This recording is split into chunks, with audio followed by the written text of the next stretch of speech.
আর এবং বিমানটা মানে এই যে বিমানে আগুন লেগে গিয়েছে, প্রায় এখন পর্যন্ত মারা গিয়েছে 27 জন, আরও অনেকেই মরমর অবস্থা। ঠিক আছে না?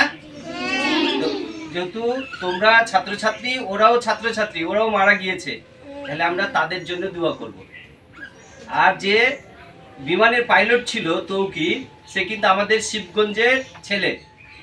আমাদের যে চক্কিতি ইউনিয়ন আছে, ওই চক্কিতি ইউনিয়নের একজন ছেলে, পাইলটটা যে বিমান চালাচ্ছিল, সেও মারা গিয়েছে। আমরা তার জন্য দোয়া করব। এই অনেকগুলো মানুষ মারা যাওয়ার কারণে সারা বাংলাদেশ ব্যাপী এটা রাষ্ট্রীয় শোক ঘোষণা করা হয়েছে। মানে সারা বাংলাদেশ ব্যাপী সবাই তাদের জন্য দোয়া করবে। শুধু বাংলাদেশ না, বিশ্বের অনেক দেশও এটাকে মানে এটার জন্য দোয়া করবে। তাই আজকে আমরা দোয়া করার জন্য এখানে উপস্থিত হয়েছি। ঠিক আছে? আল্লাহ যারা হাসপাতালে মৃত্যুর তাদেরকে তুমি তোমার গাড়ি সুস্থ করে দাও। আর আল্লাহ সেই সাথে যারা সামান্য জখম হয়ে বাসায় হয়তো ফিরে গেছে, তাদেরকে তুমি সুস্থ করে দাও। রব্বুল আলামিন, আল্লাহ এরকম দুর্ঘটনা যেন আমাদের বাংলাদেশে না ঘটে, আর যেন কোনো মানুষ এভাবে আকস্মিকভাবে ইন্তেকাল না করে। সেই ব্যবস্থা করে আসমানে